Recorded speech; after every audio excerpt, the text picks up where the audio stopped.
A little bit of news today. Should we get into it? Let's get into the news here live on Memes and Markets. So, this week we had a ceasefire announcement. I guess from since the last time we spoke, the world was about to end. I'm glad it didn't. So, no civilization has died, and the world is still here. And during that time, there was some news that came out that there were traders that placed a large $950 million bet on the oil price falling just hours ahead of the ceasefire. Do you see Prof G's clip on this? No, actually, I've not. So actually, former producer Kurt sent it to me, and he's like, "Yo, you guys got to talk about this on the show." And he basically said it was like the largest insider trading event ever, something like that. It is one of his Wow. very, very recent clips. Let me try to find it, and then we'll play it. I'll send it to you. Yeah. So, this also happened a couple of weeks ago with the other 5-day delay or something that happened in between. And there was something like billions of dollars that were just on the line without a hedge, apparently, at that time. So there's a representative from New York, I believe, in the United States, who's trying to get an investigation opened up about this. He said something around like this was an statistical impossibility that it was not insider trading, essentially. Um, and and it was interesting because I made a little bit of a joke in my most recent short about this. I was like, well, at least this time they gave it a few hours before, they actually did it, because that last time a few weeks ago was 15 minutes before the announcement was dropped by Trump that they had placed that trade. So Yeah, maybe they're learning. you talked about this on your most recent short, right? Yes, correct. Sweet, man. Yeah, I'm trying to find the clip. I found one. I don't know if it's the exact one. I sent it to you in the group chat. I think that was the Cool. one because This was 2 days ago, so it's possible. Yeah, let's go for it. Awesome. So I trigger most of our audience. They'll agree with half of this. We're in the midst of what will be seen as the greatest financial scandal in history. We're using the US military, our geopolitical currency globally, all as a means of creating volatility such that the president can engage in insider trading. And the ultimate example of that, and the most corrupt one, where he will be in front of a camera and a jury in 3 to 5 years, pretending to be really old and that he doesn't remember. He is giving so much information to people about what he is about to say, not about to say, about the war in Iran, because every time he says anything resembling a cogent date around the end or even a strategy here, the markets surge and oil drops. There is massive options activity before he makes these announcements. So clearly word is leaking out. He knows it's leaking out. He's obviously leaking this information on purpose to his friends and family. And it's not the insider trading that is so upsetting. That's criminal. What's upsetting is he's using our military, our tax dollars, the death and destruction of other people and U.S. service members' lives as pawns in what I believe the greatest insider trading scheme in history. And just so I trigger most of our audience, they'll agree with half of this. So yeah, very interesting, and it's funny how he's projecting out into the future. Also, this idea of like, him acting like he doesn't know, doesn't remember, and he's old and stuff. I was watching someone yesterday was talking about um, how this entire administration, right, is going to have an interesting uh, situation on their hands when it's Trump over. is not in power. Yeah, so with the you gotta think they're gonna try to rewrite a lot of stuff like you've said before, right? Where you can't be making moves like this unless you think there's gonna be different rules later. Yes, and I mean that's the thing that I'm the most fearful of in general is like, so when I heard him say that, whoever it was I was listening to, I was like, dude, like maybe that's why, they're moving the way they're moving, is because the end goal here is for him to not come out of office. Yeah, and even like there's so many opportunities for a lot of this stuff to be rewritten. And if we say all the time that most problems are a money problem, like Clive had said, like a financial reset is at some point going to happen. It's like I think about that all the time, right? Because when Jeff Booth's thesis, if it comes to fruition, where do the power dynamics go? Right? Like that completely changes the structure of everything, because why are authoritarian governments able to be authoritarian? It's because they dictate the access to capital and resources and basically taking care of yourself. And so that goes away if that's no longer the currency of use. So I think about that all the time. If anyone who's never seen the episode, I strongly recommend to go watch our episode with Jeff Booth. He basically thinks that Bitcoin is a financial protocol that things will be built upon that will essentially revolutionize money and how we see it, right? And so a lot of people, they don't think like this because it is very big picture thinking. We go on the internet and we use the experiences every single day, but we don't realize that like people, like there was different protocols competing to be what the internet was. And now it's Mm. the thing that we all use and we don't even think about, but it's the most important infrastructure, right? Like that's Right. what I find that so funny is like we all go to this place and we use this thing every day and no one's like, why did we do this? It's the same with money, right? Like no Mhm. one really thinks about it. It governs their entire existence, but they don't really think about where it's coming from, what kind of power that gives to people, how are we being robbed in this existing system, all things that Jeff tried to go in and break down. And I who knows, man? Like Trump's pretty pro Bitcoin. Like who knows if they've just been planning Well, this stuff. yeah, yeah. No doubt that that could easily come into the picture here of what comes next. Um, we're also seeing a lot of talk about Bitcoin right now with the whole situation with the war in the Strait of Hormuz and Iran potentially trying to accept Bitcoin Mhm. uh, as the payment for the toll, as well as really potentially other cryptocurrencies as well.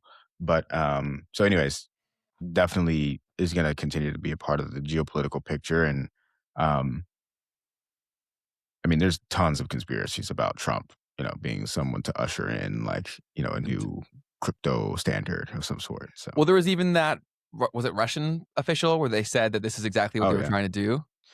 yeah, yeah, that was pretty wild. Russian official came out and said they're trying to wipe out the debt with stable coins and gold and crypto. And yeah, that was what, like 7 months ago that came out. And Trump on his campaign trail, uh, multiple times said, "Well, why don't we just Right, a little crypto. wipe out our debt with a little crypto check?"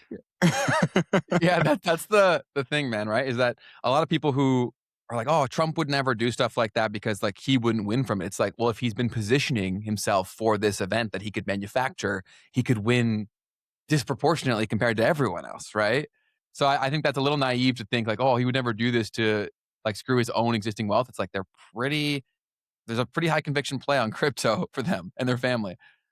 Yeah. So speaking on that, there's been some reports coming out today about Trump actually attending a meme coin conference. So Trump to attend a meme coin conference later this month from Politico, but then I also saw saw the update to that headline that was a little bit different than that, which said that Trump is actually going to host a meme coin conference at Mar-a-Lago on April 25th. So, fascinating idea there. We obviously know that Trump released his own meme coin right before he took office This guy screwed us so in hard. 2025, marking the top of the market. But so apparently, yeah, they're not done yet. They're going to host a meme coin conference at Mar-a-Lago as the sitting president of the United States, which I mean, Wild. people were like, is there not more important things going on at the moment, to take care of? But I can't imagine what that's about. I think we're living in a very weird timeline. Even when that happened, when he launched the meme coin, I was just like so confused. I was like, there's no way this is what's actually happening, And right? then to double up with the Melania one, that was Yeah. crazy. Yeah. Nuts. And that one just completely rug pulled. That could have been buying him time to do all this though, right? Like if you In what way? illegitimize the crypto space at large, like that really created a ricochet effect where basically the entire crypto market got laughed at again. Especially like if you release these things, you make a short-term pump and you make almost everyone else get screwed. And then also the people that were already here betting on the infrastructure change, they also get screwed. Like how many people have we lost in crypto? Hmm. Right? So if you were to do this, you got to shake out the people who could win from this. Like the only people, what I will say for this, for people who are worried about the markets, is like the only people still in crypto, you can probably send it to zero and they'll still be here. Yeah, that's a good point. That's super fascinating to think about. Like technically, you might want as many people to be aware as possible, and then make them be aware, let them be aware, but then have them not like it, Hmm. and then basically they won't participate no matter what happens because they see it, they get it, they see it, but they're like, I don't want to own that thing. It's too manipulated. And then by the time that it continues to run and do whatever it does, they've just Too late. decided that they won't participate. Completely. There's a lot of psyop-y stuff going on with this stuff, like from the jump, right? And which direction it's going, impossible to predict. But I just think that I think crypto is part of the entire equation, and I think that will become more and more clear as time goes on. I don't know many, so Matthew in the chat would love to. We'll chop up the chat here. So I don't know many people who still hold crypto. Yeah, I think there's a lot of people that still hold crypto, but have just written it off and they don't even realize that they still hold some crypto. I think that's a pretty big part of the equation. People that are openly talking about buying crypto, there's almost no one, but that's usually the best times to be buying. So to be fair, and then Cross Central says, "Bro, there was so much bipartisan support before Trump meme coin. Now that's also what they did, right? They connected to crypto is Trump, and now it's just Right. so bad for us." Oh But yeah. Oh yeah. That was, I mean, it was terrible. I was like, why would he do this to the industry?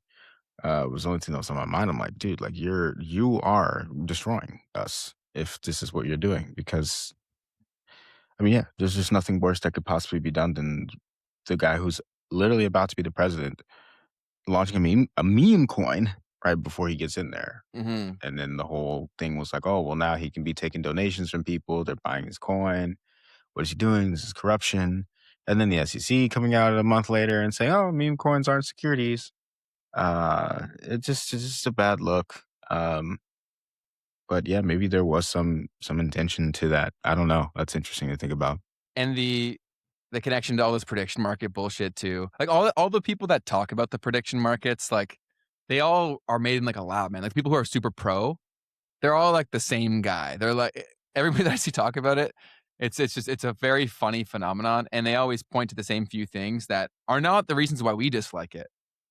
You know what I mean? Like I don't have a problem with the concept in general. It's the access to everyone to be able to speculate on everything is just a dangerous precedent, in my opinion. But yeah, who knows where these things go? Yeah, the prediction market things is super funny. Yeah, I mean a lot of the same talking points, a lot of like Brian Armstrong wannabes. And it's like I do get it. I mean, there is a huge need for things like that in the world. I think it's just a matter of, like you said, Ben, just like who's using it, why we're using it, and what kind of disclosures are we making around like what people are actually doing. But yeah. Cool. Um, Next, we had an interesting piece come in this morning, actually, from the Florida Attorney General, who has just launched an investigation into OpenAI and ChatGPT. He said that AI should advance mankind, not destroy it. We're demanding answers on OpenAI's activities that have hurt kids, endangered Americans, and facilitated recent FSU mass shooting. Wrongdoers must be held accountable. So, I just saw the Nancy Pelosi tracker below said, "What about launching an investigation on politicians trading stocks?" Oof. But yeah, so interesting thing here going on. In general, we're going to continue to see feuds between states and technology providers and things that are coming out of this industry. It's fascinating, who's liable, uh, what kinds of things. I think there was this thing in New York where um, they're trying to prevent people from using ChatGPT for their health, right? Mm, And super interesting. I saw a really yeah. good argument that was like, well, but these are the people that need that. Like you're basically blocking them from access to healthcare. Yeah, that's a very great there's so many complex topics and points of view that come into the equation here. I do think that we should take some lessons from what we didn't learn or maybe we just willingly ignored from social media, where there definitely needs to be a lot more discussions about these things before the kids are using this every single day. And I do think that one of the reasons why social media became so bad was the isolation.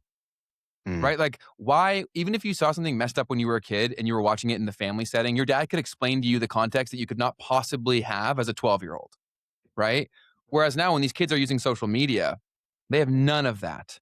There's no counterweights to any of these things. And we wonder why there's these crazy extremes across the board, like the incels and like the manosphere. And even like girls have the same equivalence from the other side, right? Like they think every guy is going to assault them because if you go online, like the extremes sell and there's no really counterweight. So if you're spending more time there, it definitely feels like that. But I do think about this all the time too, Keith, where it's too much of a wild west right now with AI, and at any given moment, there could be some legislative or regulatory change, which completely changes the business dynamic of these tools. Mm. Like, at any given moment, right? Like, if they just because one thing you guys gotta realize too is that a lot of the experiences that we now use every single day on our phones, those experiences were subsidized to get us hooked to the experiences where then every other competition basically went to zero. So, like, why was your first Uber ride so friggin' cheap? Because venture capital was subsidizing that. The same thing is now happening with AI. So the reason why you can go use it for free or for 20 bucks a month is because they're getting us hooked on it. And so at any Right. given moment, they could be like, oh, yeah, by the way, this is now like 10x the price. Your entire systems for your internal businesses are built around that. So like for all of our tech team, like I say, I send stuff to like our CTO all the time. I'm like, let's be ready, like just in case, right? Like I don't want to expect a 100x charge. My credit card can't handle that. You know what I'm saying? Like Right. we need to be prepared for these kinds of systems and thinking. And when it comes to the video stuff too, we actually have a guest coming on to talk about the legal side of all these things too. But at any given moment, like who's to say that doesn't just completely change? I would actually love that. That would benefit us tremendously if you couldn't use, or there was a lot more restrictions in terms of where you could use AI video in content and advertising. I would love that. Right. Well, and so Rob Freund is the guy who we've been chatting with on bringing on the pod, and he just put out a post yesterday that was kind of talking about, well, there might even be claims that you can make as a competitor, right? So if someone's using these things and they're doing it illegally and they're taking market share from you, you can sue them essentially.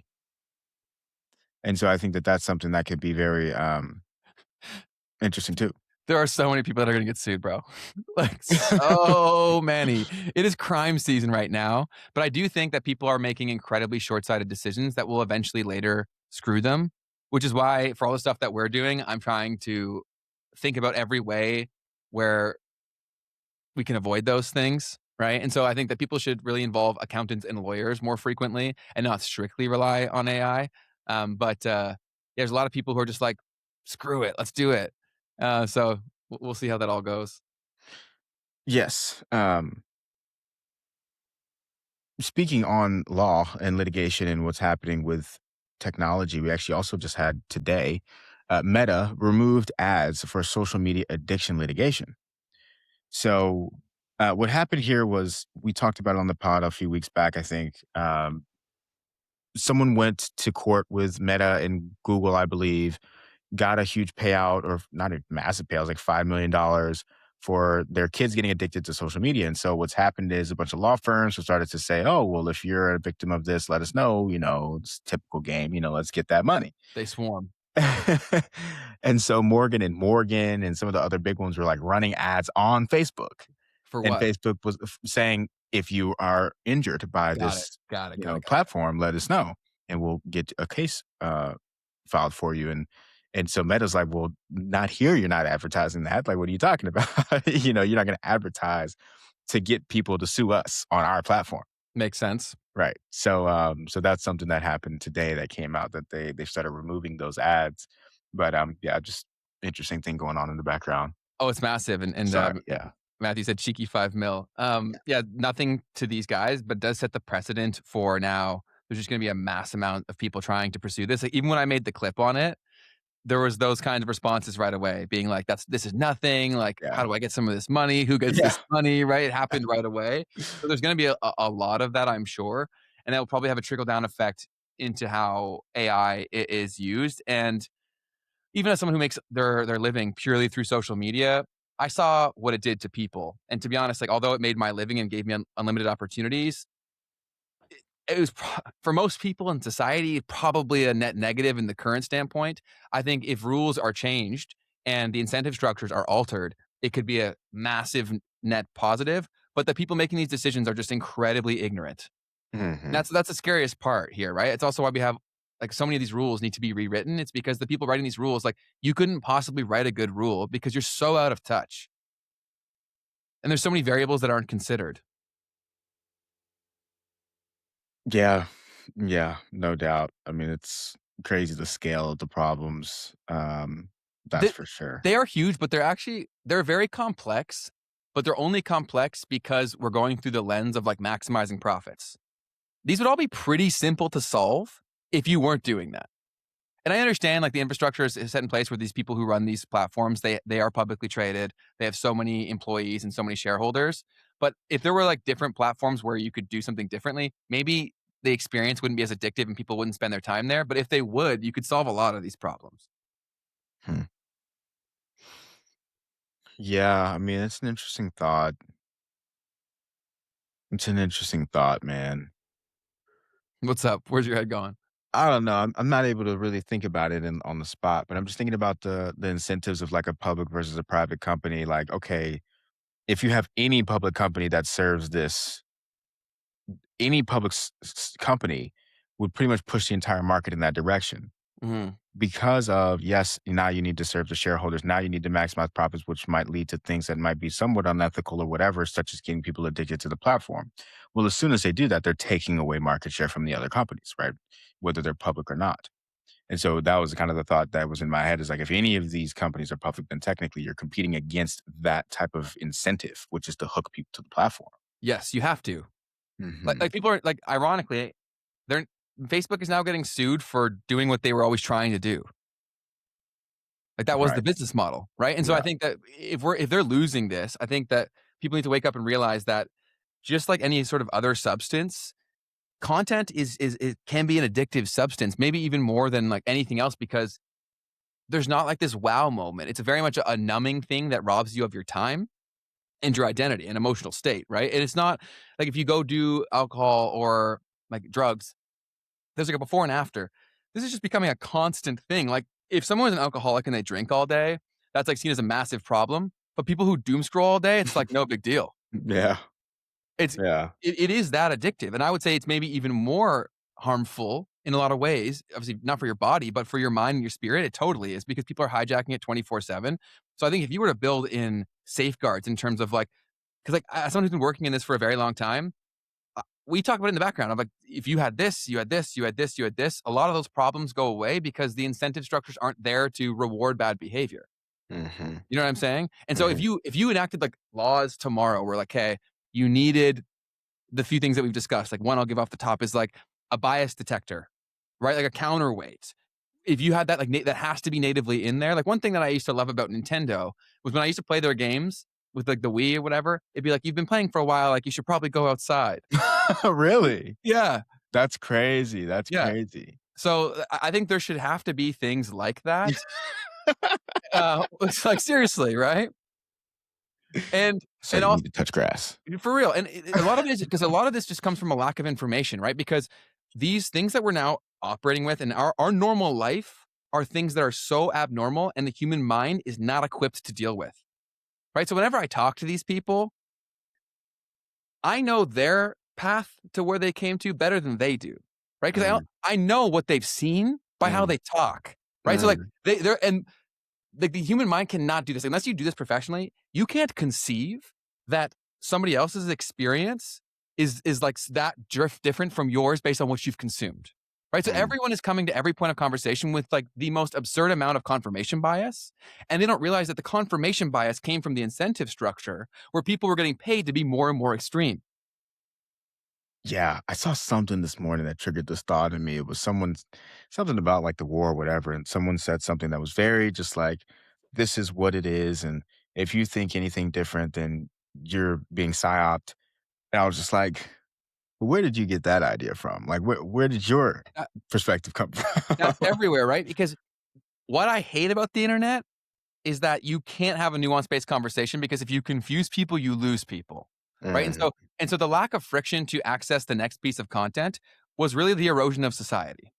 mm. Because if I feel any bit of discomfort, where does all growth come from, Keith? That discomfort. Feeling uncomfortable, right? But the second that I feel uncomfortable or this is too much, I scroll to the next thing and I don't have to learn the fucking lesson. Mm, That's why most people are bots. They're like incredibly well-trained bots where like they just echo and parrot the exact same thing they've heard 101 times. And everything for a lot of people online is like, they have a hammer. So everything is a nail, right? That's like the only solution. Everything is this one track thinking of like, this is the problem. I even see it with my own personal friends, dude. Like I know when someone watches a right-wing show and they only watch that shit, they always have the same perspective on everything. And I'm like, you watch this shit because you consider yourself a free thinker? but yet you come with a prepackaged opinion to every problem. Mm. I was like, this is so ironic. But if you don't step back and assess the situation, you don't even realize it's happening. Fascinating, man.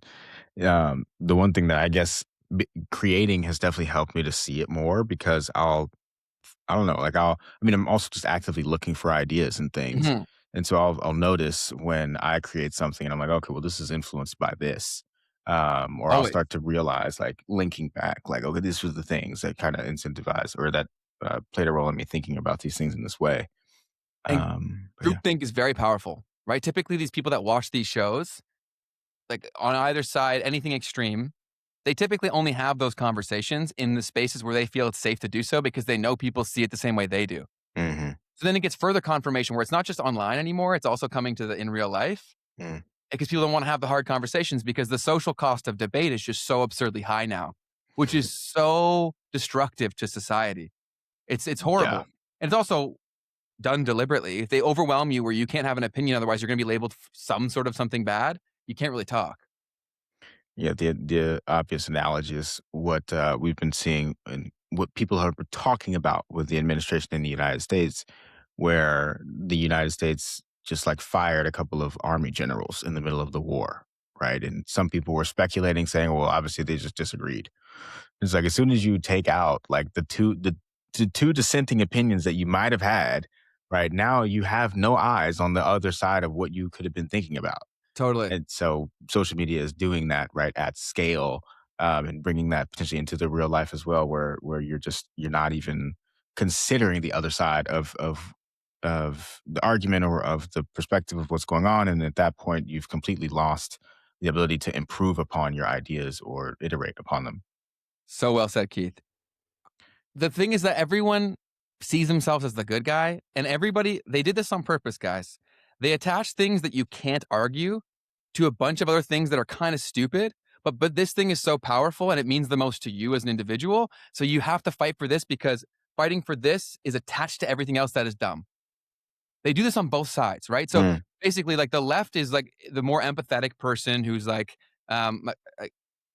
there's a few different psychographic profiles that fall into each of these camps on the political spectrum, and they're attached to like if you were to go back and sit down and talk to these people, it is so evident that they would naturally be pulled towards their core pillar issue because each of them has like two or three things that both sides would completely agree with. But it's mhm, amidst like for you to agree with this thing that is your most strongest driver, you also have to fight for other shit that's stupid because if you don't, then you're on the other side fighting the thing that you most resonate with. mm, That's such a dangerous precedent. mhm, That's mhm. why politics is so freaking stupid, right? And now I think it's going to be incredibly popular for people to be like, this two-party system is an absolute joke. It's a complete psyop. Like, I found this crazy, dude. When I talk to my American friends, maybe this is state by state thing, but do y'all have to register like which party you're affiliating with at like as a teenager? Uh, I don't know anything about that, to be honest, man. I'm not super involved, so I Because really don't actually my know. friends in Florida said that at like in high school, they had to basically pick like, are you this or are you that? Basically, No, that's crazy. I don't know about if anyone's in that. chat from Florida, let me know. Um, no, I mean, a lot of Americans aren't even necessarily registered to vote. I think that when you register to vote, you might register as a Republican or a Democrat. I actually, yeah, I'm not. I don't even think that that's true either. I know that when you're running, you have to choose, right? But yeah, I don't know. I don't know actually. Yeah. I don't know shit. I'm not from there. I'm just that's what people have told me. And they had a lot of points around the story where at least it was a thing at their school. And I thought that was absolutely crazy because I think back to how impressionable young people are and like the peer pressure there is just absolutely absurd. I mean, there was a time in school. I feel like when I was in like elementary school, where I think like you kind of, well, it was just just classroom that I was in. Um, there was definitely like some sort of a thing where you needed to like pick which president you wanted to win. Got it. And this was like I think it was John Kerry and somebody else. Which I'm thinking back to myself, I'm like, dude, I was in second grade. That's Like, what I'm saying, dude. That's crazy. what the heck? That's such an unfair thing because then you're associating with so many things that aren't related. So no, Ben, I didn't. I lived in Florida post 18, 21-year-old, and that was 20 years ago. Sounds about right. 'cause Florida. Um, I yeah, mean, so Florida's definitely changing a lot of stuff too. Like, they're very actively changing a lot of stuff. totally. Yeah, it does seem like that. Like, I heard that they were talking about, getting rid of, property tax, Yes, yeah, that's which, one of the things. bro, property tax is crazy. Like, what the like, I love how, like, we get so psyoped into these things where it's like, "Oh, I gotta pay this." It's like, that's an absurd concept. The thing that's funny, so this came up to me yesterday because and I was thinking that, like, would I have to explain this to Ben?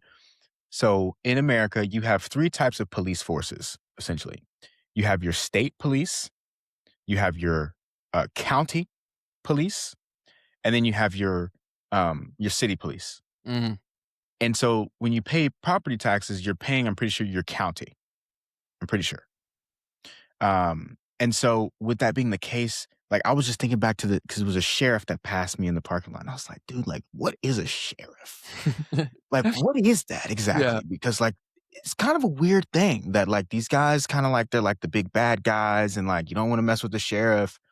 And they're the ones who control the county. And I'm like, dude, like honestly, that's like the enforcers of the county. Like they're like the Mm. gang of the county, bro. Like they collect revenue for the county. And That's wild to think and about. it's like it's crazy to think about that stuff like that, man. Because I know we had a conversation where you're like, "How crazy is it that you just put on a badge and you get all these powers?"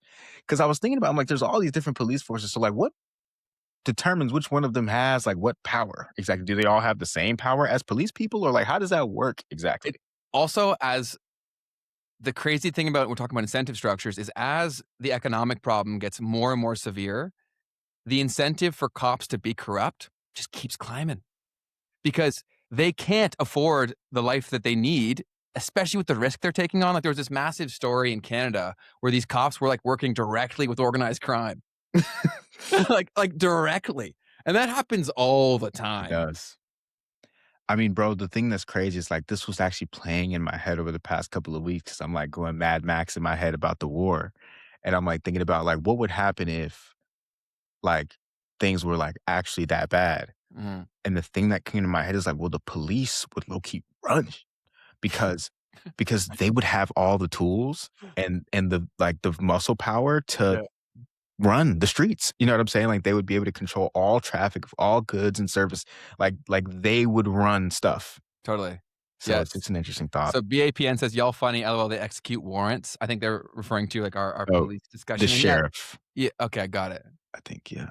Cool. Or I Yeah, guess no, police in general, yeah. but it is wild, and it's also it's such a complex problem. Like, I have a buddy's brother who has become a cop, and it totally changed him, what he's been exposed to and all that stuff too. So, to think about how, like, little these people get paid to do the most messed up job, like, in the world.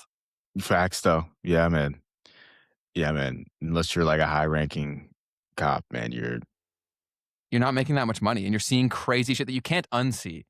Right? Like, other stuff, other jobs, like, you can transition careers and, like, you wasted time maybe, right? For this stuff, they're seeing life-altering things all the time. facts. It's crazy. Yeah. But yeah, that's, what other news do you got for me? I got some stuff, but that's just it's just such an interesting thing, man. Like the people that are drawn to that as well. Cause it's like I remember I was in Miami. This was wild. I was in Miami and I was in the barbershop. And this cop was in there like waving his gun around, like acting out like scenarios and like all kind of crazy stuff. And I'm like, yo, this man is wild as hell. Like, I need to step out of here. Like, I want to have nothing to do with this conversation. And he was like telling stories of like being out in the streets and like having to deal with people and like basically acting like it was such a weird thing. But I know that this has got to be a part of the culture, especially in Miami, unfortunately. Like they're very the cops are great out there. Don't get me wrong. Like they keep the streets safe, but they're so much like a gang. It's crazy, bro. How so? Um, and I'm sure it's like this everywhere if you really think in the United States, I'm saying. Um, just like as an example, Yadded. All of them, Mm, all the way tatted up and down. You know what I mean? And it's just like you can just tell that there's like that movie level of like camaraderie for whatever mm. goes down. Like, I got you, bro. Um, so anyways, but yeah, that was just such an interesting moment. And this guy was talking about how It was 2 different cops, I think, in there, and, like, one of the guys was like, I was a cop in Memphis for in my first day, I got shot at, and I was like, "I'm done. I'm outta here. I'm not doing this, bro." Yeah, I don't blame them. Yeah, no, Yeah, it's so interesting to hear there's there's people less talk. guns here, so I guess, like, that is a little bit less of a risk in Canada, but one thing that I saw with the police that was crazy was when I was in Playa del Carmen, Mexico, in, like, 2021, I think it was, they had these zones in which they had different curfew times, Mm. and it would be enforced by, like, the Mexican military. So, like, Oh, wow. when it hit, midnight, they would drive, like, this, like, armored vehicle with, like, a turret on top, with a manned turret, dude. That's crazy. Bro, and it was like playing audio that was pre-recorded. It sounded like The Purge kind of thing. Like, "Go home, it is curfew," or whatever it was. I'm screwing up the specifics, but it was just like, "Yo, that's absurd." These dudes are just walking around with, like, full-on assault Yeah, rifles and that's a crazy. turret. Yeah, that's crazy. Miami has not gone to that extent just yet, but they did a whole thing where they kinda, like, shut down South Beach and Miami Beach for spring break. Did you ever Mm, see that thing where they, like, put out an ad? This was, like, 2 or 3 years ago. They put out an ad on social media and were like, "Do not come to Miami for spring yes, break." I do recall seeing that. Because they started to take a very similar type of thing. They implemented curfews. There's no armored truck, to be fair, no armored truck in Miami yet, but they're definitely gonna be someone to do that at some point. Um, and it was just such an interesting thing, man, to watch how they did that and, like anyways, but yeah, no, that's a crazy experience to see that in Mexico with the military coming through with an It armed was wild. or a turret. It was 'cause of the virus stuff, right? And they had Mm, different zones to try to suppress the numbers, I guess. mm, And it actually changed while I was there. So, like, the curfew was late, and then they got moved into the higher risk tier based on the numbers, I guess. And then that's when they started to enforce these things. And it was just so funny because when we were out late, like, a lot of people had been drinking, and so to, like, hear people talk about, like, the guns everywhere was also a yeah, pretty insane thing. that's crazy, man. All right, folks. Having some fun here today. Morgan Stanley's spot Bitcoin ETF is officially trading on the New York Stock Exchange. Mm, So Morgan Stanley is finally live. They were the first large bank to launch an ETF for Bitcoin. that's big. Yep. It's yeah, it's kind of anti-Bitcoin's core thesis, but Jeff Booth would not love that. he would not. You'll lose your Bitcoin if you do that, according to Jeff. Speaking of Bitcoin and crypto, as we mentioned a little bit earlier, Iran eyes crypto toll for oil tanker transits through Strait of Hormuz, according to the Financial Times. So Iran plans to collect cryptocurrency and other digital payments as transit fees from fully loaded oil tankers passing through the Strait of Hormuz, says the report. So I've seen a lot of back and forth on this. Some people are saying they only said Bitcoin. Some people are saying they said Bitcoin and any other cryptocurrency or other cryptocurrencies as well. And so people are freaking out about that. There's like clips of Jim Rickards saying, oh, maybe Ripple or something in there and stuff like that. So people have been taking this to an absolute extreme, which I don't blame them because there's something very significant here. What I will point out is that the reason that this is super important is because the whole point of like the whole thing about Iran, uh, okay, so Iran has their plan of what they would like to have for the ceasefire. A big part of this is that the US lifts all sanctions on Iran, right? And so there's a couple of things that Iran, I think, has as a way for them to try to maintain power over the strait or of the situation in general. One of the things is having control of the strait, right? There's no way for the U.S. to for Iran to get any sort of a guarantee that the U.S. won't attack them unless they have some sort of control over the strait. That's kind of how I look at it. You don't have control over the strait, then they can attack you whenever. This was the thing that they had the whole time. So that's one major thing. The other thing is this situation about the sanctions. So the U.S. has kept Iran down for a long time by implementing sanctions, meaning that they can't really do a whole lot of transactions around the world. The U.S. is basically barring them from being able to use the U.S. dollar system in the same way that anyone else would be able to freely on the market. And so because of that, right, Iran is saying, well, believe that we would like to have control over, we would like to participate in the global economy. And so what easier way to make sure that they have access to financial tools and assets that exist outside of anything that the U.S. could ever sanction than by having Bitcoin, right? That would allow them to transact without anyone being able to get in between what it is that they want to do with their money. So No, big piece. 100%. That's super important, and think it's tied into the whole story and was from the very beginning, but that's super interesting. Anything else on that front that you wanna go over? What I want to put out there for prediction's sake, the reason I think that's so fascinating is because Bitcoin is uncensorable, right? And if it is, then what if this is the way that you actually, once again, here start to have a reason why you must implement something that sits on top of Bitcoin, something that actually prevents people from you basically would need to create a system around Bitcoin that says, well, Bitcoin inside of this system can be used, but in this situation, we can still sanction it. We still don't want you to be able to use this thing here.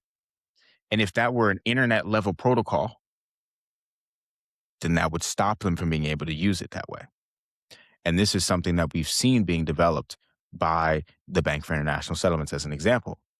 It is the central bank of central banks partnering up with the telecommunications companies. And so eventually, what you could end up seeing is a system where the internet is the thing that controls whether or not you're able to move the Bitcoin in the way that you'd like to be able to. Mhm. And so scary, sad, but what a Could be a thing. what a trigger to create something or launch something like that than Iran trying to use Bitcoin to get around US sanctions. Totally, and there's a few stories that build off of that. The first of which is the quantum threat, which we discussed, and basically how they're going to use the Satoshi wallet in terms of like the allocation that's already in there and how they're going to move the protocol forward to deal with that thing because that's one of the biggest quantum threats that if someone were to get into the Satoshi wallet, then that totally screws up like the whole dynamics of the network, which is a big thing. And then also Stormy said, whoops, I lost it here. Did anyone else read the New York Times investigative report on who they think Satoshi Nakamoto is? Did you read that, Keith? That was going to be something, yeah, that we can talk about for sure. Cool. I Yeah, and did see then that. Charles made a video on it as well, and who they say that they think it is who Charles predicted it was 4 years ago on the Lex Friedman podcast. Really? Yeah. Wow, I didn't see that. Yeah, That's because cool. yeah, super cool. And I also we definitely want to get Charles back on. I reached out to his team, but haven't heard back yet. But yeah, so that's worth watching too. Thank you so much. It is the fact that yeah, he talked about that too. And then how realistic is the quantum threat? Says the rebel. I'm not qualified to talk on that because I have no freaking clue. I don't think there are many people in the world that really are. They've started this big movement from Anthropic where they're trying to get together to secure the largest infrastructure from software. And they're all trying to work together to basically make it less hackable before they release this new model of theirs, apparently. I saw that, yeah. And yeah, and Charles made a video about that as well. But Charles also had a really good point on this subject where he's like, if anything overpasses Bitcoin, then Bitcoin is absolutely screwed. Have you thought about through that thought exercise? Not so much, no. I mean, all the XRP people see a flippening occurring. Could That's like their happen. whole thing. Yeah. No, Uh, 100%. It could happen. but but yeah, I don't know. I mean, I saw some of that clip that you were talking about with Charles saying that. I mean, I think the big thing is just if Bitcoin, right, is not the number one digital asset, then it just I don't think it has to go away fully. I think it could still, we've talked about this before, it could still be like the unit of account of the internet. I do think that. I think that could be the real thing. Like, because it's still it's still measuring all of the inflation of the US dollar. Mhm. So it's like if that's what it's doing to some degree, then you can still use that as a measure against these other technologies that were somehow superior to it in terms of the value of the entire protocol, be the market cap. So you could still price your XRP in BTC, Mhm. you know? True. That may be ultimately what it becomes. But, yeah, it's definitely it seems like we're getting closer to that point where all of these things that we've been projecting into the future, we'll probably start to get some answers. There's also that tweet that came out, you probably have it in the meme section or the news section, with the GTA thing that you sent me. Actually, I don't even know if I put it in there, man. Yeah, that's a good piece to riff on. Um, Before we do that, let's talk about something that came up I think yesterday, Robert F. Kennedy, ladies and Oh, gentlemen, yeah, his podcast. is launching a podcast coming soon from Secretary Kennedy. Let's hear him talk about it real quick. Should trust the system. For decades now, Americans have been told that we should trust the system, but our children are sicker, chronic diseases exploding, and the answers that we've been given aren't working. Many of us have come to the conclusion that government actually lies to us. I'm Robert F. Kennedy Jr., your HHS secretary. This podcast is about telling the truth, especially when it's uncomfortable. So I thought this was kind of funny. The guy said, "The government lies to us." Podcast from the government. That's it, man. Is that a lot of the times this happens in the corporate world. This definitely happens in the political world, where someone will brand themselves as like the anti-establishment, and then it just gets absorbed by the establishment. Like that happens with health products all the time. Like these massive conglomerates of direct to consumer, or like what am I thinking? Like food-based products, let's say, or even like shampoos and stuff like that. These massive conglomerates will buy up the indie brand that was all about health and wellness, and then they slowly over time change the formula. So that happens all the time. Yeah, people have definitely been coming at him in particular as well as Oh, yeah. saying like he's totally compromised, which is fascinating to think. Um, Well, I think the system just, if you're part of it, I think it necessitates being compromised. Like, I think that's the cost of admission from an the, outsider's perspective. the other thing that I heard someone say the other day was, I think it was from Professor Zhang, or I mean Zhang Shuixing. Nice job, He's dude. he said, basically all of the different people that are in Trump's administration are basically just press secretary. Like take their thing and replace it with press secretary. And I thought it was a super interesting thought because it's like that is exactly what they've all done. Like Treasury Secretary Scott Bessent, like only thing that he's ever doing, not only thing, but the thing that he's always doing consistently is making sure that Trump is seen as a good person. And I just don't like that at all, man. I hate that so much. Like, how did we get here? How did we get to where that's the outcome of all of this? Is just like you can't say anything bad about someone who might be making a bad decision. It doesn't have to be that way. Like you can still support someone and them be making a bad decision. You know Yeah. what I'm saying? Well, we are living like Plato's allegory of the cave has really become a mainstream thing through our devices. Right? So Mm, that is like the whole thing, because if emotion creates motion and all of these people are making real life decisions based on emotions, this thing is like the ultimate emotion creator, mhm. right? So that is basically all of the game. It's Yeah, managing perception, right? And also being incredibly deliberate, intentional. And if you have enough money and you understand how these social platforms function, you can manufacture realities all the time. We're living in one. That's just the craziest part. That's why you should question everything. And if something makes you really pissed off, Chase Hughes' line, he's always says, say maybe, right? When you mm, when you consume something, say maybe. You know what I mean? Because a lot of it is horseshit. facts, man. Next piece that I had was about that Anthropic scenario. So there was a couple of things. One of the things was that apparently they like announced a model that was so powerful that they Mhm, won't release it to the public out of fear over the damage it will cause. It's called the Claude Mythos. It was a preview that found thousands of zero-day exploits in every major operating system and web browser. The numbers are hard to believe. $50 to find a 27-year-old bug in OpenBSD, one of the most security-hardened operating systems ever built.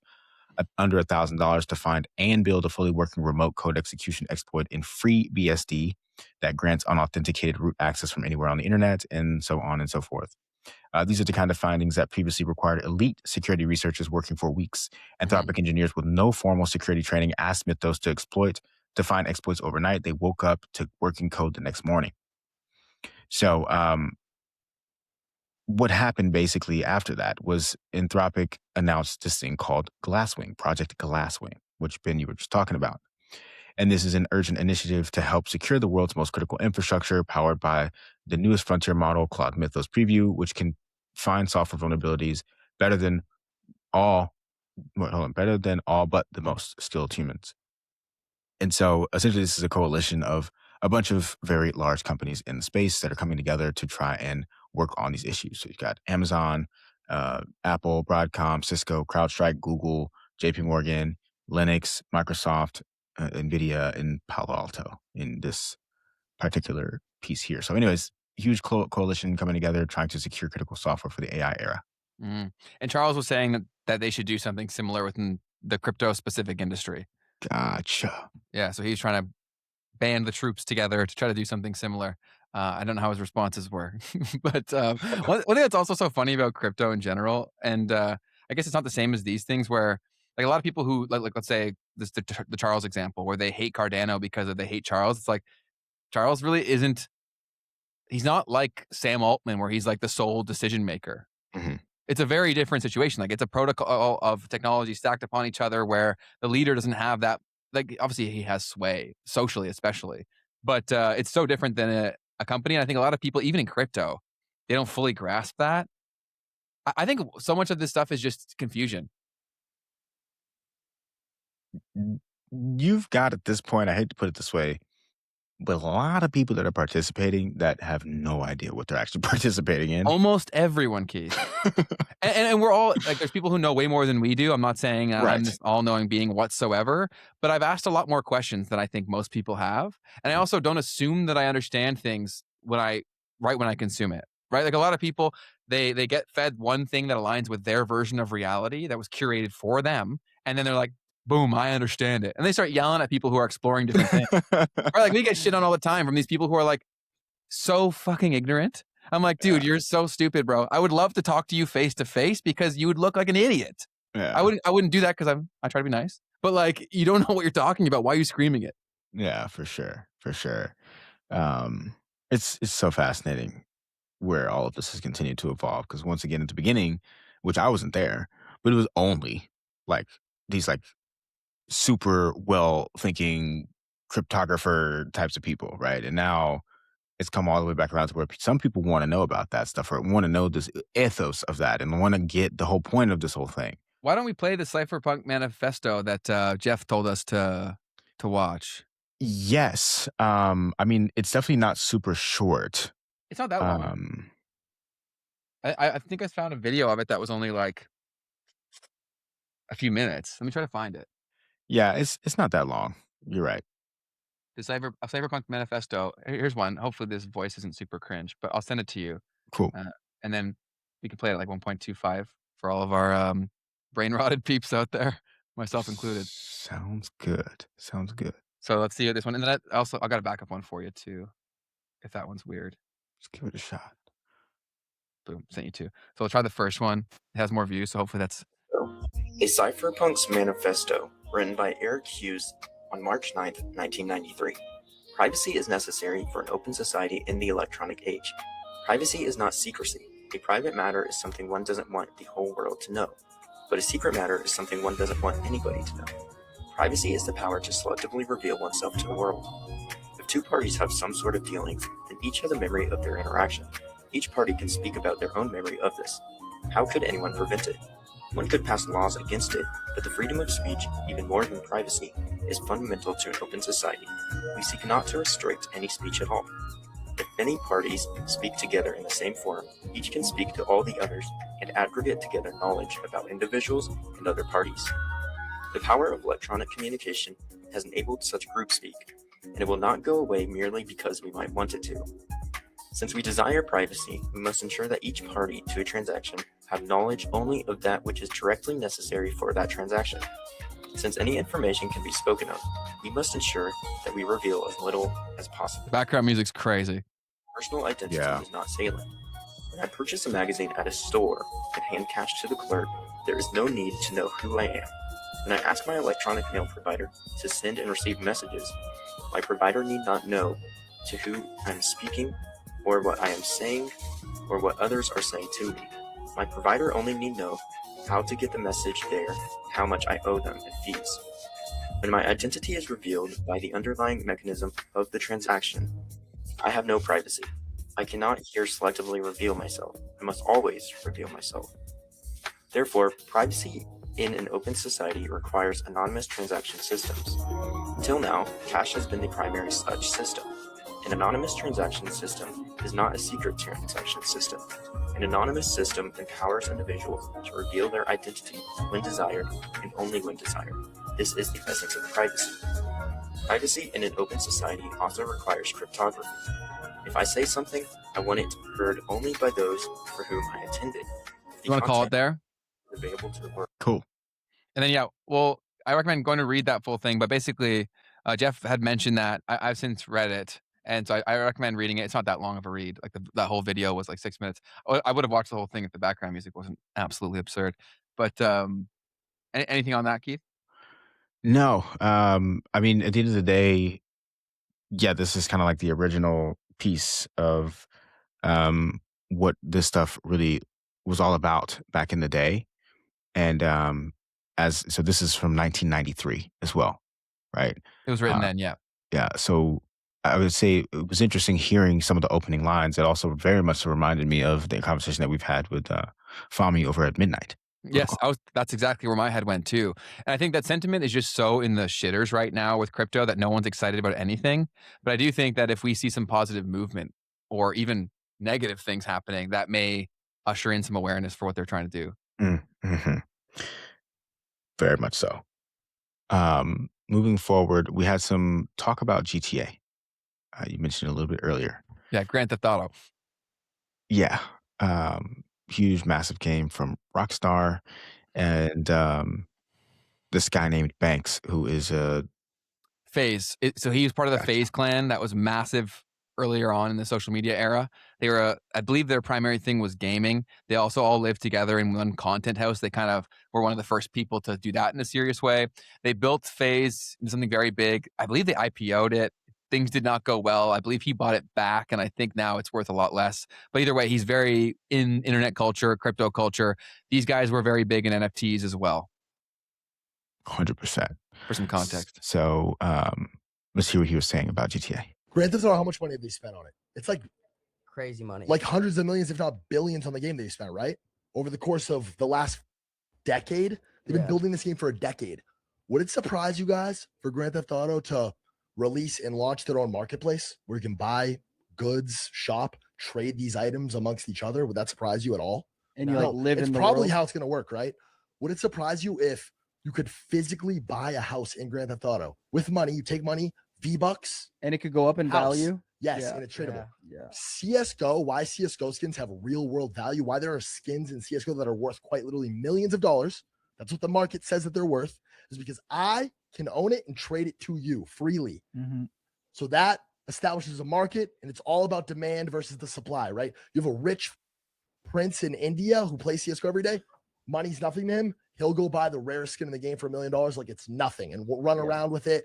And he's that guy, right? For the flex, yeah. It's just like how everybody lives in the real world. The only difference is way more people see it. Yeah. You're wearing a Tiffany Paddock, maybe 10 people really see it that day. Yeah. It's a whatever. Oh, that's such a good $4 million watch. Yeah. You're running around in a video game with the rarest skin. You're having 100,000 profile visits a day. You're talking about flex culture. I'm that guy. Come on, man. Like it's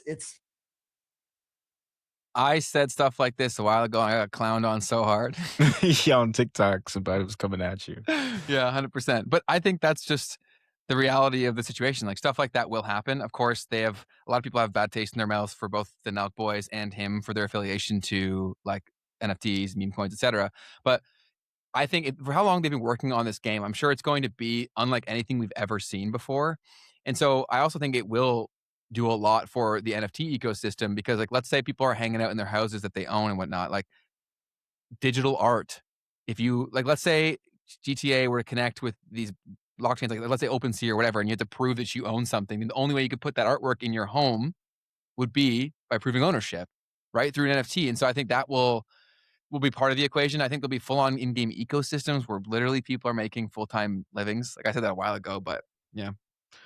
Yeah, and I was thinking to myself as I was watching that, like my skeptic brain was like, okay, but how, like, do you really need blockchain to do this? Like, couldn't they just do it anyways and just have a marketplace that's fully in US dollars? But then I was like, well, but that wouldn't change anything. Mm-hmm. You already kind of have that, like with like the rewards and points and systems or whatever. And so to make it real money, right, you would want to use a blockchain because now you can actually make it's real money at that point. It exists outside of that ecosystem. It aligns the incentive structures for so many people to amplify the spreading mechanism, right? Because now we talk about like one of the biggest things that Keith and I go back and forth on all the time is that every project we do, every person that we work with, we think about how do we align our incentive structures to get to the desired outcome. In a game like this, especially like when there's going to be so much noise out there for things that are fighting after your attention, I think something like this will like stand up head and shoulders above everything else. And that whole experience that they can give will be transformative in terms of how people see things like this. So yeah, I think it's super important that it's like that, because then this is what I always thought would be the breakthrough moment for a lot of people, or why they get blockchain, why they get NFTs, all these different things. This would be it, because this is a cultural moment. The last time this happened, I was graduating high school, and there was no one who didn't play that game who was like a dude. Like, I'm sure there's a lot of girls that never played, but like every guy that I knew at least tried that thing, right? So then, especially if a point in time when so many people are not making very much money, and then you could give them an opportunity to make some money through a freaking video game, that changes the entire equation. Most definitely, man. So yeah, I think that will happen. I could see it, and 100% this would be the way for people to start to get it. It's just too perfectly embedded into society that people play these games. There's transactions taking place, but those aren't real, right? Yes. And there's so many converging forces where people are angry about the microtransactions. And it's not necessarily that they're just mad about the microtransactions. They're mad about the incredibly predatory nature of those microtransactions. How does that look? Totally. So basically, gaming has been bastardized. Like, gaming sucks ass now, and gamers talk about this all the time. That's why there's so many people doing things illegally, because people got so greedy. Like, these game manufacturers have been so absurdly greedy. And so they constantly basically refresh and take your money again every time they release a new game, and it all gets like wiped to zero because the people aren't there. So using the things you paid for no longer really matters. And so they don't actually have like tradable utility. So you spend all this money, and then you got to do it again next year for a lot of games. So in this case, like, this also flips that on their head. And GTA has always won because they obsessed over quality. And so if they understand that like these are actually the pain points, socially, people won't look at blockchain. Like, here's what I'll say. GTA is the only brand with enough brand equity to have the balls to do this. Right. Yeah, true. So because people on the outside who are ignorant are like, this would ruin the game. It's like, no, this would make the game what they always wanted it to be. Oh my goodness. It would be crazy. Changes the entire equation.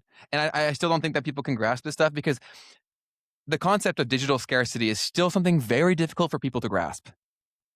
And where do you better exemplify that than the game that's going to be getting clipped millions or billions of times, right? So then, like, or seen, clips of it will be seen billions of times. Mm-hmm. Then everyone gets the insider culture. Like, I remember when I played Halo 3, if you were in a lobby and this guy had like this certain mask, you knew that guy was like cracked at the game. He was really good, right? There was social currency there. On the mic, we'd be like, oh my God, you have I can't even remember the name of the helmet, but it was like, whoa, we all got that, right? Everyone's going to get that for these big stories in this game, because it will cross niches. Or like GTA clips touch so many more people, right? So the culture that will be bred in this game, it's not like other games, right? Like, let's say FIFA, that you only hit soccer fans and FIFA fans. GTA hits everybody. Every barrel of oil will be on VeChain. Did you look much into VeChain, Keith? I did. I was a huge VeChain person back in 2018. I was too. Matthew says, yo, someone screen cap Keith's face right there, bro. Actually, perfect meme for when you listening to someone yapping BS. Matthew, I'm telling you, it's not BS, brother. You'll see. Nah. I hope my face doesn't look like that. But yeah, I mean, Matthew, because it's always so distant for me to hear about the gaming stuff, because I just have I used to play games, don't get me wrong, but I'm just so far connected from the culture of it all. But I do see how, 100% this is I could see it just becoming real, because that was my whole thing. I'm like, why am I playing this game? It's not doing anything for me. You know what I'm saying? So totally. Imagine that changes. Also, people don't realize that socially, the economics of it all is already there, like psychologically, right? Where people are like, oh, people wouldn't spend absurd amounts of money on this game. It's like they're already doing it, and they get everything back. Right. So like right now, for a lot of these people that play these games where there is microtransactions, it's very much the thing that at the end of the year, when they're paying their taxes or doing whatever, they're like, holy shit, I spent that much money on this thing and got nothing for it. Now they'll actually have an asset that they can sell at any given point. They'll spend more money because Right. the risk isn't associated. It's not a throwaway. It's an investment. Exactly. Exactly. And just culturally, like that makes leaves so much room for VR, or excuse me, AR. Bro, that'll Like be the thing. how much of this comes into the real world at that point too? You know what I mean? I think so. Yeah, I think so. And then also, if you attach the cultural significance to what people currently see as a scam, right? Like let's say meme coin culture, NFTs, whatever, and now it gets attached to this, and then that's the I get it moment. All of the hate makes those things cooler. Do you know what I'm Right. saying? Like the story there now becomes like so much larger. Like, Mhm. could you imagine? Like, yo, for years everyone was saying this was so stupid. I knew this was coming, and it happened.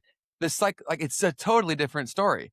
Yeah, I mean, you start creating like you're gonna have like Mr. Beasts of GTA. You're gonna have like crazy things like that. Totally. So Matthew, here's here. Yep, it's like the virtual example of what the Pokemon card market kind of did, in my opinion. 1000%. Right? So Keith, I'm always early on this shit because I pay attention, I study shit. I was telling my girlfriend in high school that the Pokemon market would be what it is today when I was in high school. Because I Wow. went to this market and I had like $500 to my name. I spent all of it on like first edition games that were still in the box. I got like 2 Mm. or 3 at the time, and she's like, I know she went home thinking like this guy's the biggest idiot I've ever met. And that's probably why we broke up. but later, now the same things that I had bought, unfortunately, I sold them too early because I was too poor. But those things that I spent $90 on each or whatever they were are now worth thousands, Keith. Wow.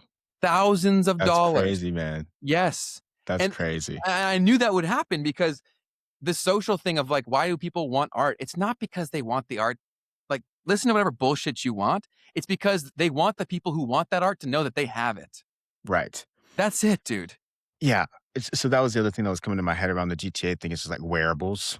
Like 100% people having something that signifies like, yeah, I'm like lit on GTA. Like whether it's a chain or something stupid. I remember people were like doing the hardware wallets as a chain. That was absolutely ignorant. But No, there are levels to this shit, right? Like of craziness for sure. But something like that for sure, dude. Maybe it would just be something that's built into your smartwatch, and it's just like a Yes. skin or on your background on your phone. They have enough money and influence where they can create a normalized behavior, Yeah. right? Oh yeah. Especially if you attach it to income. hmm It's Everything is dumb until it makes enough people money. Then it's the coolest thing ever, right? Like that happens all the time. Like how many things, like social media, case in point, Yeah. right? I used to get clowned on for making videos. Brandon and I talked about this. Now everybody wants to be a creator. Yeah. Before it made enough people money, or they thought they could do it, it was dumb. It was lame. You're a loser. Why are you doing this? Now, holy fuck, I should have been making videos the whole time, right? I think a lot of that will happen. 100%, man. Next piece that I had here was on North Carolina in the United States. Apparently, they said that they're not hiding. Excuse me. They're putting drones in the sky. All right. So this is a graphic of them clocking people's speeds from the highway. I don't think No this is way. exactly what's Is happening. that real? I don't think so. No. But the concept is okay. Wait, hold on. Let's see. They have a campaign saying speed a little, lose a lot, and it involves increased patrols and checkpoints to address speeding, not drones. Right. So this is not what that is, but they are still using drones as a way to assist with their policing. So North Carolina Police Department defends the use of drones amid privacy concerns. This came out a week ago. Bro, And so people were basically saying they're complaining and they're saying these drones are like doing stuff that they shouldn't be doing. Like they're hanging out in like my yard and there's no reason for that. So what's going on here? And so the police department was responding. They're like, look, we're human beings. There are going to be things that we do that disappoint you from time to time. That's just the way it is. There may be a bad actor that will do something like that. If you think there's something like that going on, just call us because we have all the data, they said. They can't hide a flight. They can't say that it's never happened. We'll be able to take a look and someone's going to have to answer for it if that's what's going on. But people really are not having it at all. I hate this. Person said, the idea that someone is flying around this drone and they're constantly looking at me, I shouldn't be watched while I'm on my way to somewhere. Yeah, someone said, Keith, Matthew said, Keith, you had that drone over you the other day in the video in the park. Yeah, I called it out because I was like, "What the heck is going on?" And I left it in the video. I hate Um, that. That's just yeah. all these things are just them moving the goalposts. And I also think that's like a symptom of desperation. And like, I do think that there is a point where, yes, they have this system of control, but a lot of it is psychological. And I do think you can get too extreme where eventually people start to do things that they thought no one would do. So yeah, that's messed up. I've said before publicly that I think that, of course, you need to enforce like speeding restrictions, but having something like that is crazy. Like, I'm going to get a ticket now when I'm going I guess I'm Canadian, so kilometers, but like, what's your speed limit on the highway? 70? Yeah, like 70. So like, let's say I'm going 90. Now I'm going to get a ticket on an empty highway because there's a drone there. Like, that's horse shit. Oh, if you're going 90, bro, you're getting super mega ticketed. Really? I guess I don't know the conversion very well because like Oh, here, you're people, saying if 90 you're going miles. if you're going 90 and a 70, yeah, you're getting pulled over and ticketed and But on an all empty that. highway, like maybe that's too extreme, but people here on the highway go like 120 all the time. If And you're it's going 100. Oh, I see what you're saying. You're trying to okay, I see what you're saying. So, if you're going 25 over in the United States, Yeah. you can be arrested for that. Okay. So let's say 10 over then. You'll probably still get a ticket from this thing. That's your point. I think that's your Yeah. point. If you're going like 10 over, then like, bro, what the heck? Like the Autobahn, it should be like that, man. If no one's there, I should be able to cook. Americans can't handle that level of Fair. freedom. Oh man. Um, but yeah, I mean, that's what I was thinking when I saw that thing in the air. Because once again, that's not a real graphic. Like that's someone It looked AI. went there and did that because Yeah. like that's what they're picturing, and I think that's a very powerful image. Because like imagine that, right? Bro, at that point, like we already are there, I guess, but we're literally like animals in a cage at that point. We might already be like that, like you Yeah. said, man. Yeah. Once money has gone so digital, I mean, you guys had to deal with that for real, when the truckers did the whole thing. Like, bro, that's kind of like a moment of like, oof. You know what the shocking part of that was really, Keith, is how small of a deal that was for most people. That For was the sure. thing where I'm like, oh, like I need to get out of here. because I was like, I'm like, yo, we talk about the whole empathy situation where people can't think about like, oh, it didn't happen to you yet, like you said with the war stuff, right? Okay, yeah, you may not disagree with what the government is saying now, but when they keep moving the goalposts, what's your breaking point? Yeah. And then they have the same liberty to do what they did to them to you. It's a very dangerous precedent. Yeah. And that one was crazy. And for it to be so close to home, even, it's like, guys, like, whoa. That's Yeah, a really big deal. bro, it's a very big deal. And I also think that another scary part for me was the fact that it wasn't just the immediate people, it was people who tried to support them in doing it. Totally forgot about that. That's like crazy. dictator shit. That's all the way, bro. Dude, it's insane. And they're going more and more extreme here. And it's a lot because of like sunk cost, right? So like I said before, people on either side of the political spectrum, they align with one thing and they have a universal truth, right? So like let's say for a lot of here, the liberal nature of people is because they think they have some like moral superiority, right? Like they care about people more than you. If that's the only benchmark, very easy to manipulate you. Because I can tie in so many things that should not be attached to this that now you're forced to say yes to this thing because otherwise you're going against the fact that you're here because you're a good person. 100%, man. Yeah, you talked about that sometimes, and I think it's super powerful to think about that. And it's definitely been weaponized. Because they slide things in, right? And Canada is like notorious for this. They'll come out with some altruistic angle for a dramatic change in the laws. And they'll basically say like, let's say with the media laws they're trying to change, they'll position it all around like, let's say, oh, we're trying to save the kids. So that way, if you say no to this law that has so many other things that people have not read, then you want kids to get abused. Right. They do that all the time here, man. Yeah, we talked about some of that on like the Chase Hughes episode that we didn't do a full Chase Hughes episode, but propaganda episode, and how that's one of the things that you can kind of do is like get people to associate with one other idea and then use that against them. You're good. I made a video about the media laws like 2 or 3 years ago because it directly impacts me as a business owner. Like as these platforms change, it's my entire livelihood. And the amount of people that felt like they were confident to talk about these subjects was absurd because they've been well trained, right? So they had the same talking points, and I was like, how many YouTube channels have you grown? How many things have you done here, right? Like, do you know what you're talking about? Because you certainly sound like you have the confidence that you do, but you're clearly ignorant. So yeah, we're very well trained here. Fascinating, man. I saw a piece here from the internet. This was good. I'm kind of moving into memes. It's a little bit of a blur. So, a Georgia voter had this to say about the war. It's giving war crime. You can't do that. We don't just annihilate people because we can and, make a grab for the money and the oil. And that's what we've done in Venezuela. And that's what we're doing in Iran. It's giving. It's great. It's giving war crime, says this woman who's clearly, into her midlife. Brain rise hit everywhere. Yeah, basically that's what everyone was saying. They were like, wow, like this is what short form social media has done to everyone's brain. Everyone. Because like when you see other people doing things, like social norms get normalized very quickly, like a rapid scale. So yeah, that's not that surprising to see that. But who knows? Like I always am so skeptical of everything I see. Is like, did they make that because they knew that people would then say that and it would get shared a lot? So who knows? Interesting. Moving forward, we had this blowing up over the internet. This apparently this guy set a warehouse on fire. And not just a warehouse. This is a 1.2 million square foot warehouse in Ontario, California. Wow.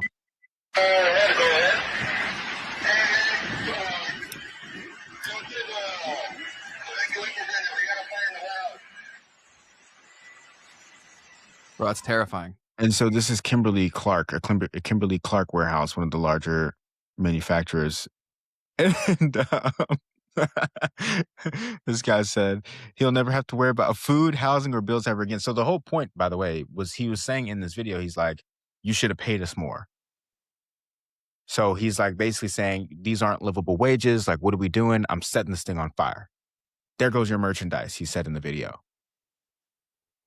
This is where people are at.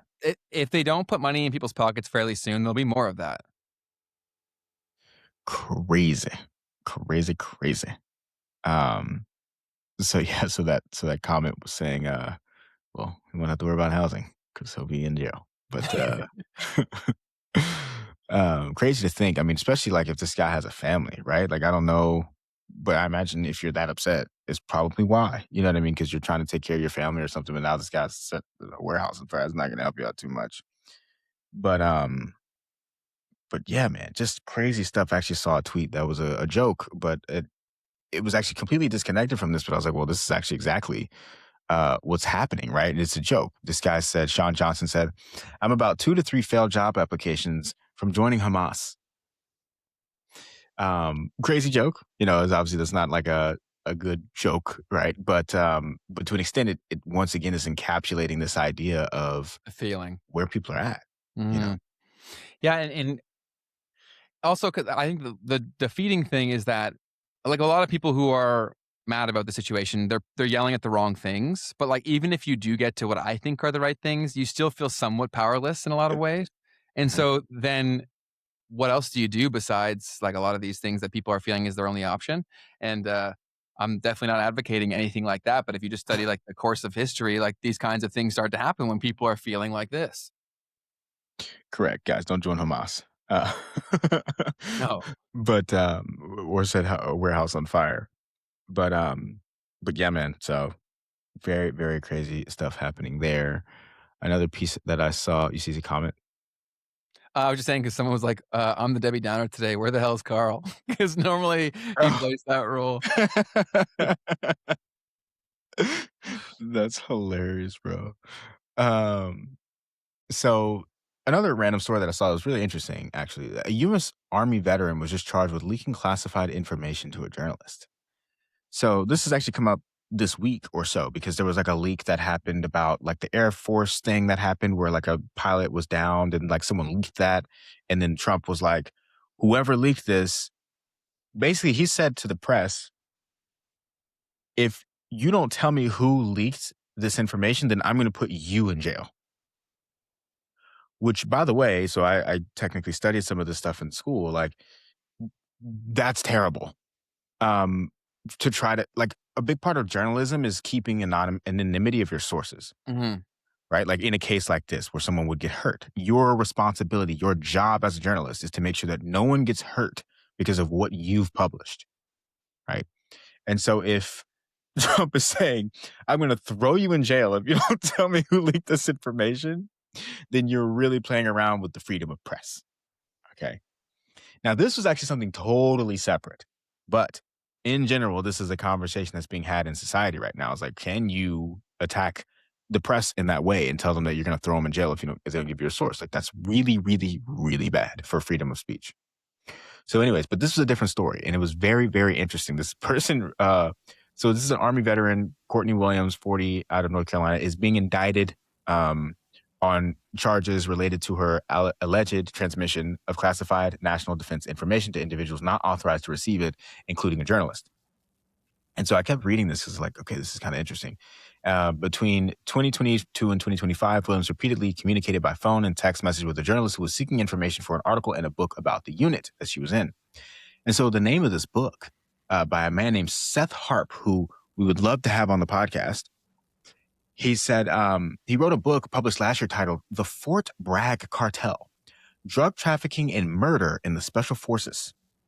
And basically in this book as well, it was like he kind of named Williams in the book. And there were some text messages that came out as the book was about to come out where Williams was like, I don't know, like this might be kind of bad. Like this is classified information to some degree. And I don't know what this is going to mean for me. And Seth Harp has actually come out and like defended Williams and said that, this is something that they've done a good deed. And so a courageous whistleblower who exposed rampant gender discrimination and sexual harassment in the U.S. Army's Delta Force. And so anyways, so I thought it was super interesting, this whole phenomenon here, because I'm like, I haven't read the book, but that sounds like something that's worth making a movie out of. Totally. Yeah, I know that's really what has made America America. It's like the freedom of speech element of these things and that to be a place where you can do these kind of things. So yeah, very dangerous precedent to be set if that is something that he can do. Yeah. And to be fair, like, I think this case is so different because this was someone who was basically like they were quoted. Like Williams, I don't know the situation, but they could have not been quoted. You know what I mean? Like they could have not revealed their identity, but they did. They kind of like took credit for this in the book. So it's like, well, that was kind of probably not the way to go about that if that was what you were gonna do. Yeah. So yeah, in that case, it's kind of blatant, just like you leaked classified information versus versus being a whistleblower, right? And Totally. not being revealed as who you are. I don't know if that makes Do you know sense. do you know much about Snowden? Like, did you follow that closely? No, I should, but I haven't. No. Yeah, I got to look more into that as well. I don't feel qualified to talk too deeply into it, but it seems like a wild situation. He lives in Russia now, right? Something like that. Yeah. Bro, that's crazy. Like, that's Yeah. a wild life. It's so wild too that like he would be.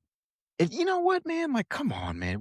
We all should definitely know about that stuff. It kind of just reminds me of like the weapons of mass destruction thing, where it's like, yeah, that happened. Totally lied about that, but whatever. Not a part of like actual American history the way it should be, or maybe it is, but it is. You know what I mean? But it's not being taught. It's not being replicated. These things like we should have been taught in high school, in university. This is what happened with Edward Snowden. Why would they do that, Keith? I mean, I guess not, Oh, shot. But I guess that's the role that we have to take up as citizens with freedom of information on the internet. Yeah, 100%. And centralized options for that so that it can't be as censored. And one thing I'm noticing that's also very scary, dude, is, and this is probably in response to just the sheer influx of content on these platforms, but it's becoming increasingly difficult to find stuff that's even a few years old now. On say something like Twitter. Oh yeah, dude, I hate that. That's crazy. And also the rule that they're saying where to try to stop crypto spam, they said they're going to roll out a rule where if you've never tweeted about crypto before, you can't now. Yeah. Bro, yeah. That's absurd because then if I'm manipulating this whole thing, there's so many less people I have to go like buy to create a narrative. For sure. Fewer people, and I guess they get to charge a premium. Yeah. I tweeted about it before. We're going to be rich. But it's crazy, man. It's they're gonna like make you verify your profile if you start talking about crypto if you have a certain size of account. I think that's silly, but hopefully they find a better way to handle that, because I think everyone should be able to participate in a conversation that impacts them. Yeah, there's some interesting things going on. I guess one thing that I will respect is that they're willing to make changes. Like, I do respect that. They I do have to. respect that. It unless they're like, I also think that part of this bigger plan was to make a lot of these platforms unusable, because then you essentially you either manufacture the kind of person you want there, or only the kind of person that you want there survives. Right? Like, Mm. with how, if you're a sound mind person, you come to Twitter and you leave quickly. Right? So You're that in that and you're seems, out. yeah, that seems like very, very deliberate. Like, the people who are creating all there, like, they're freaking angry, man. Like, it doesn't matter what we post, we did something wrong every time. You know what I'm saying? Yep. Yep. So those are some of the things that are going on in the world. I had some memes that I wanted to share with all of you. Let's do it. Um yeah, so this was interesting. So this one right here is just a random thing. It's a cold email. He said, "This is the worst cold email I've ever gotten. WTF?" Subject line, "Your family is going to die." What? Body Body says, "Of embarrassment if you don't take advantage of this incredible deal. This week only, we're offering 50% off for new users of blank AI. Want to hop on a quick call to see how we can streamline your operations for a B2B SaaS business?" So that's probably satire, obviously, but people are getting that desperate and trying anything. The reason I'll take it is okay, it's very well done satire, I guess, is because of the AI piece. Like, I thought that was really good. And he's redacting this too. So I think it might be real, you know. Yeah, would love to find out, because that's people are very much like, well, do whatever to make money. Like, that's all Yeah. that matters. And so there's a lot of that, which I think will not age well. No, no. Your family's about to die. It's crazy. I don't even know how Google allowed that subject line to get through, bro. For real. So this one has been going super viral. I did a short on it. Basically, this lady said some stuff about what was happening with the war and the impact it was going to have on U.S. markets, and the people are absolutely roasting her for it. So let's hear what she had to say. This deadline that President Trump has set, 8 p.m., has threatened to destroy a civilization. How does an investor process that? Is it a bigger upside risk or downside risk? This deadline that. So, I mean, wow. The level of empathy is just incredible. We lost you on the camera, Keith. Oh, no. Yeah, the level of empathy is obviously not there, but she, like, to play devil's advocate, I guess, like, somewhat literally in the sense when we're talking about war, but it is a market show, no? Yes, but it's also CNBC, bro. Dude, I don't even know where my battery is.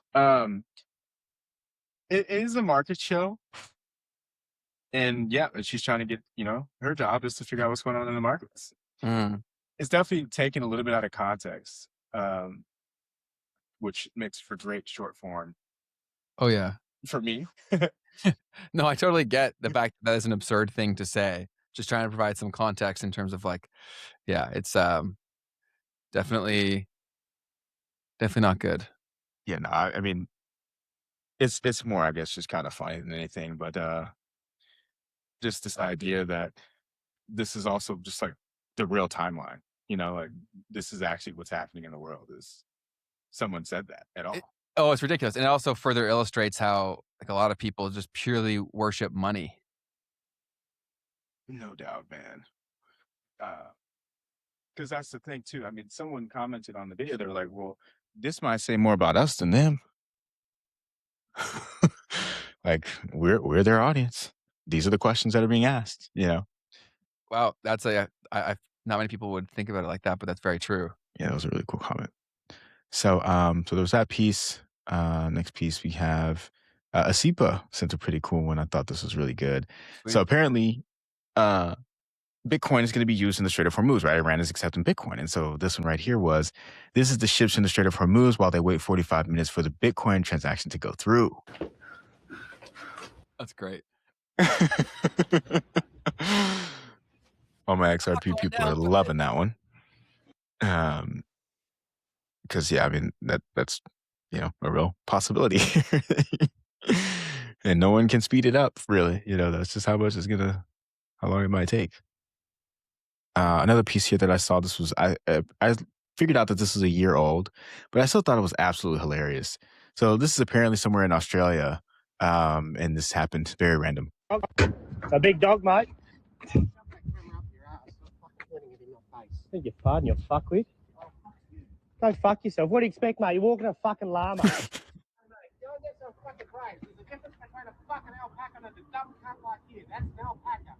Yeah, you look like one, you fuckwit. Look here. Australians are the best, man. That was too funny, man. Australia is an amazing place. The accents, the temper, the curses, just next level. Yeah. Oh, they are super funny. It's good stuff. Nice. Let me see what this one was.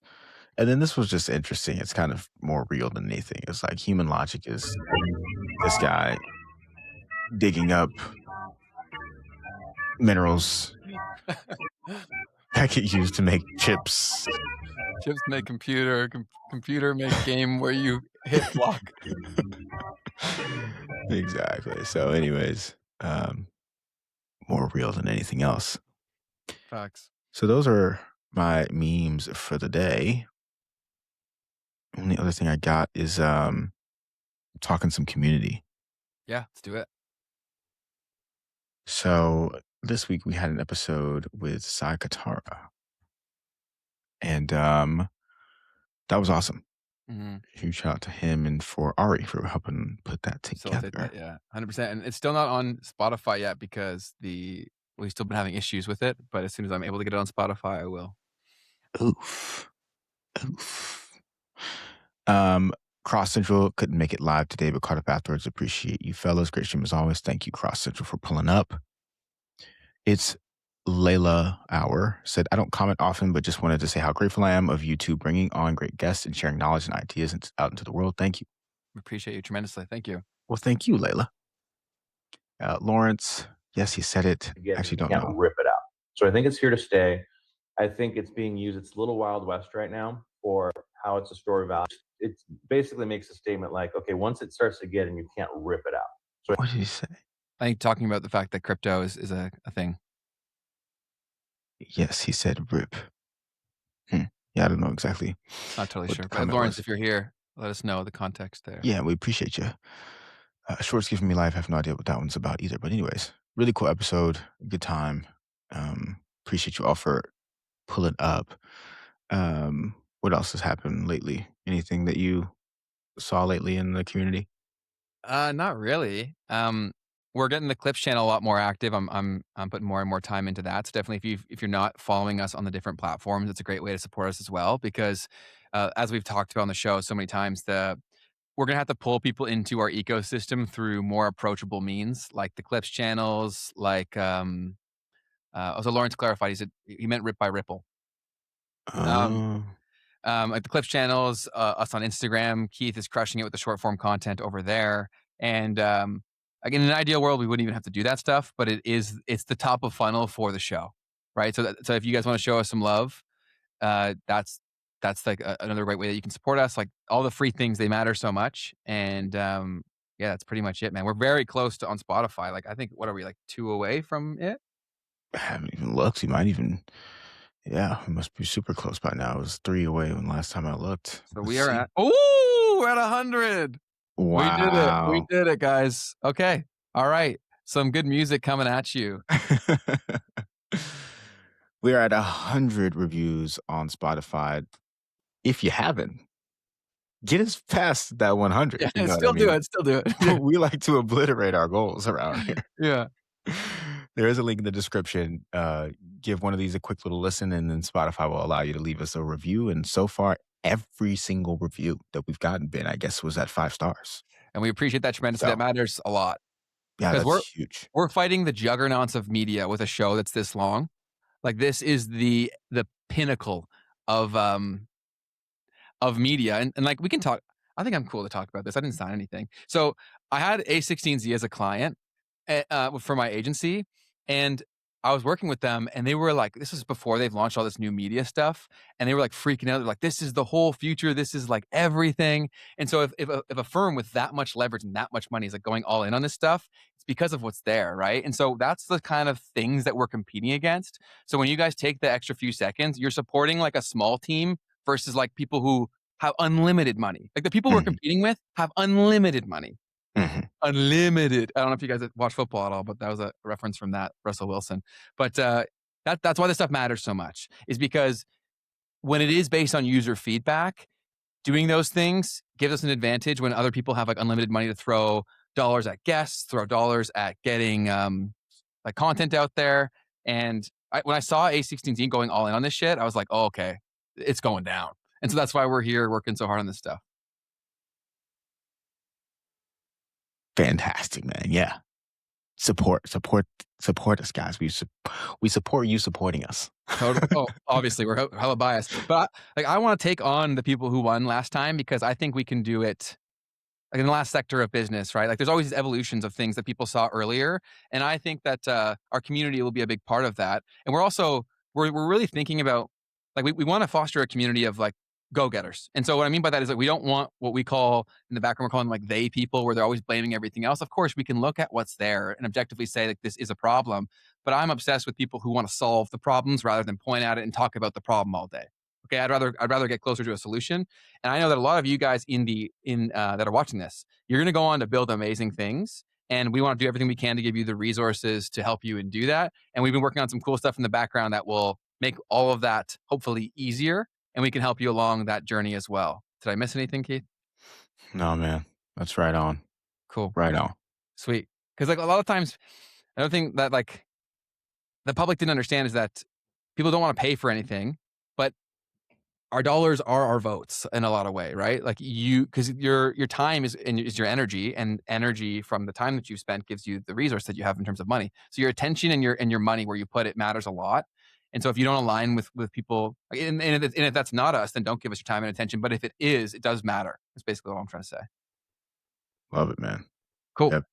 So context for tomorrow's episode, guys. We appreciate you chilling with us. Yeah. Always highlight of my week. So I appreciate you, first of all, for your time. It means a lot to me, and not something I take for granted whatsoever. So we're always working to try to make it better. We talk about the show all the time, like how can we make this better? And we're working on a lot of cool things in the background. So we'll keep doing it. And then we have an awesome extra episode coming at you tomorrow at 1 p.m. So that'll be all about AI, one of the biggest names in AI. And you definitely want to be there live because there's probably no other way where you'd be able to have the chance of asking this person one-on-one questions. 1 p.m. Eastern on a Friday. Can you believe that? What a treat for me. It's a treat for me, I'll tell you that. I'm super excited for this conversation. Totally. 100%. Keith for president. If he runs, yeah. Well, I can't even vote, so I'm not part of that.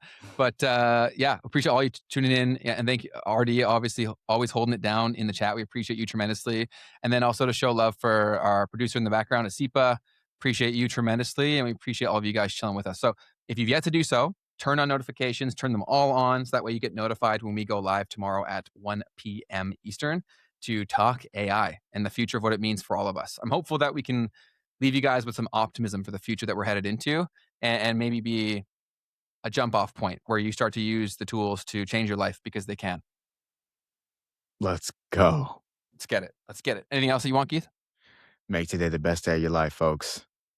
That's it. All right. I'm going to try to do the outro thing today. Let's see if it goes. Come on. Woo! Oh. We worked. All right. See you guys.